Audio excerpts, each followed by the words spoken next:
Bismillahirrahmanirrahim. Alhamdulillah, wassalatu wassalamu ala Rasulillah wa ba'd.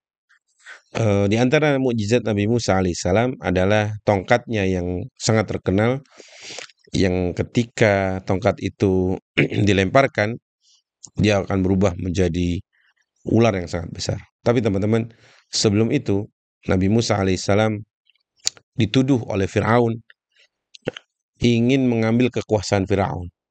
Jadi di mata Firaun, Nabi Musa itu berdakwah hanya untuk mengambil kekuasaannya, kemudian mengeluarkan Firaun dan golongannya dari Mesir, kemudian Musa menjabat atau menjadi penguasa atas orang-orang Bani Israel. Padahal Nabi Musa tidak sama sekali itu.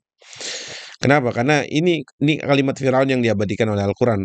Allah berfirman, Qala ajitana litukhrijana min ardina bisihrika ya Musa. Apakah engkau berniat untuk menggulingkan kekuasaanku supaya atau mengeluarkan kami dari negeri ini dengan sihirmu wahai Musa, dengan sihirmu yang menyihir banyak orang itu.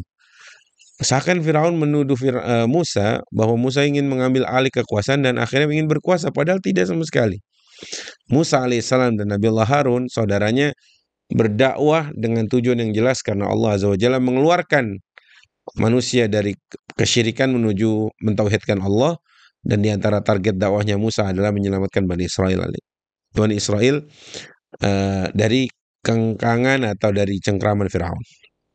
Baik, ketika Nabiullah Musa dituduh punya sihir dan lain sebagainya, Firaun menantang Musa. Karena Firaun punya para penyihir yang jumlahnya banyak. Kemudian kata Firaun, "Falana'tiyannaka bisihrin mithlihi." Wahai Musa, kami sungguh akan datangkan sihir semisal sihirmu. Makanya mereka akhirnya bikin janjian. Faj'al bainana wa bainaka maw'idan la nukhlifuhu nahnu wala anta makanan suwa. Singkatnya, Nabi Musa alaihissalam dan Firaun membuat satu battle, ya, yang itu ada disepakati janjinya. Tapi Nabi Musa pengen, qala maw'idukum, kata Nabi Musa, qala maw'idukum yaumuz zinati wa an yuhsyaran nasu duha. Oke, kalau begitu saya pengen battle kita ini, kata Musa, mungkin terjemahan bebasnya seperti itu, dilaksanakan di hari raya. Wah, di hari raya, yaumuz zina, di hari raya, di waktu duha, karena akan disaksikan oleh banyak orang. Ini sebagai momentum juga bahwa Musa ingin menunjukkan kepada sebanyak-banyaknya manusia bahwa mana yang benar dan mana yang tidak benar. Sehingga Nabiullah Musa memilih momentum yang sangat ramai, yaitu hari raya, yaumuz zina, yaumuz zinati. Allah berfirman, qala maw'idukum yaumuz zinati wa an yuhsyaran nasu duha. Kemudian berangkatlah Firaun mengutus sekian banyak, ribuan penyihir. Bahkan dikatakan sampai 70.000 penyihir. 70.000 itu nggak sedikit gitu. 70.000 penyihir didatangkan oleh Firaun untuk melawan Musa seorang diri. Ya, tapi Musa dikuatkan oleh Allah sehingga tidak ada rasa takut atau rasa apapun. Bahkan sampai Firaun itu merasa di atas angin lah, gitu ya. Merasa di atas angin. Kenapa? Jumlah kita banyak. Masa iya 70.000 kalah lawan satu orang gitu loh. Masa 70.000 ini yang ini ahli sihir lawan satu orang itu, yaitu Musa. Sehingga mereka sudah jumawa dari awal. Mereka sudah menganggap kita yang akan menang. Kita akan mengalahkan Musa. Kita akan memenangkan pertandingan sihir antara Musa alaihissalam dan Firaun. Kemudian Musa hanya tetap berdua antara Musa dengan saudaranya, yaitu Nabiullah Harun, membawa tongkat. Tapi ada yang perlu kita garis bawahi, bersama Allah. Ya, memang cuma berdua. Yang dibawa pun cuma tongkat, nggak banyak macam-macam gitu ya. Tapi yang membackup-nya Allah. Lihat, backupnya Allah. Meskipun berdua, persenjataan sederhana, tapi backupnya langsung langit. Backupnya maksudnya adalah Allah Azza wa Jalla. Kemudian uh, mulai battle dimulai. Mungkin cerita singkatnya gitu. Battle dimulai. Terjadi dialog antara Musa dan para penyihir. Siapa yang mau melempar duluan? Ya, dalam Al-Quran diabadikan, ya Musa imma an nulqiya wa imma an tulqiya wa imma an nakuna awwala man alqa. Musa, siapa yang mau melempar duluan? Engkamu melempar duluan atau kami yang mulai?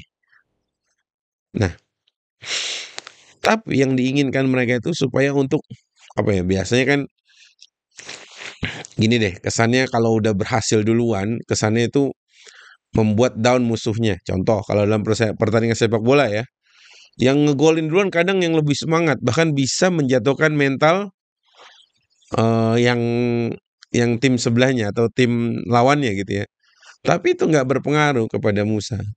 Meskipun itu yang disetting oleh Firaun dan para penyihirnya. Seakan di hadapan, wah ini bentuknya seperti ini segala macam, mau atau berniat menjatuhkan mental Nabiullah Musa dan Nabiullah Harun alaihi wassalam. Tapi ternyata Musa tidak seperti itu.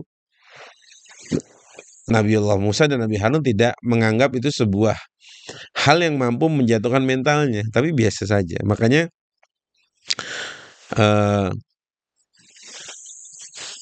Musa alaihissalam, ya, Musa alaihissalam sempat apa ya bahasanya ya, mungkin pernah melemparkan pertama kali tongkatnya gitu ya.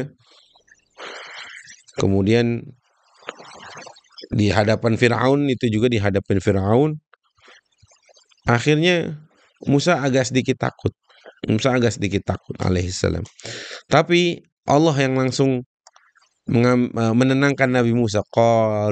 Qulna la takhaf innaka antal a'la. Musa, jangan takut.